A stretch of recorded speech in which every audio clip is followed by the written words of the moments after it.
नुआपड़ा जिला Boden block BO office कार्य परिसर में ब्लॉक स्तरीय शिक्षण सामग्री उपकरण मेला अनुष्ठित हो जाए। मुख्य अतिथि भाव बोडेन गोष्ठी शिक्षा अधिकारी रुद्रेश्वर मेहर योगदान कर शुभ उद्घाटन करते। सम्मानित अतिथि भाव में अतिरिक्त गोष्ठी शिक्षा अधिकारी नेपाला चंद्र दे, सीआरसीएस नरेंद्र नाग, गजराज बैठारू सहकारी शिक्षक लोकनाथ नियाल, अवसरप्राप्त शिक्षक विष्णु राउत प्रमुख मंचासीन थे। बोडेन ब्लॉक अधीन विभिन्न क्लस्टर बहु शिक्षक शिक्षयित्री माने जोगदे शिक्षक शिक्षण सामग्री उपर छात्र छात्री प्रदर्शन करते। विद्यालय छात्र छात्री शिक्षक शिक्षयित्री मानक परिवर्तन कहबाकू हेले भाषा और कौशल सहित टीएलएम श्रेणी रे उपयोग करने आवश्यक बोली सीआरसी श्री नरेंद्र नाग कहिथिले। छात्र छात्री मानकर गुणात्मक शिक्षार उन्नति सकाशे टीएलएम और एफएलएन आवश्यक रहिछि बोली मंचासीन अतिथि माने मत व्यक्त करथिले। ब्लॉक स्तरीय एफएलएन टीएलएम प्रदर्शन होईछि।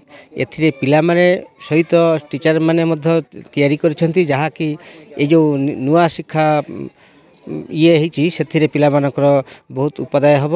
एथे देखते आप प्राय देखिंट लो कस्ट एवं नो कस्ट पिला माने निजे तैयारी करछन्ती एवं शिक्षक से मानकु सहाय्य करछन्ती, जहा कि एटा दीर्घस्थायी से मानकर ज्ञान उपर रहिबो। से माने जहाँ देखुंट से प्राय भूली जाउछन्ती, किंतु जहाँ निजे तैयारी करछन्ती सेटा सबुदिन पाई तांकर शिक्षा पाई ये रही। जेहेतु एटा एफएलएन माने संख्यात्मक एवं अक्षरात्मक तांकर शिक्षा सबुदिन पाई एटा मन रही। पिला मानकर गोटे देखंतु गोटे अक्षर सहित शब्दर केमती हबो, शब्दर करि परिबे बा विभिन्न संख्या साहाय्य से माने केमती जोग वियोग गुण भाग करि परिबे। एटा प्रथम रु तृतीय क्लास पर्यंत एटा से माने शिखि परिबे। सर मोर ना है नरेंद्र नाग, वर्तमान आंचलिक साधनकर्मी केरापदर रूपे कार्यरत।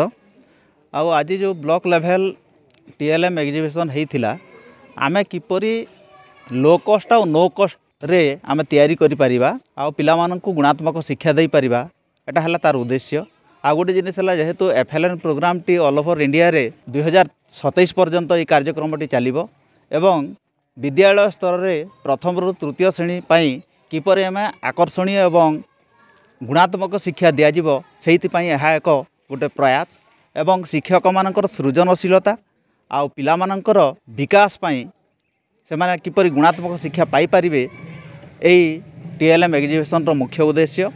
आमे मझी मझी रे क्लस्टर स्तर रे ब्लॉक स्तर रे आमे टीएलएम तैयारी करिवार गोटे गोटे प्रयास करिछु एवं 2-3 मास तले आमे केरापदर रे गोटे ब्लॉक स्तर रे आमे डायट रो सहयोग रे आमे टीएलएम तैयारी करिवार विभिन्न प्रकार कौशल आम शिक्षक बंधु माने शिखिचंती।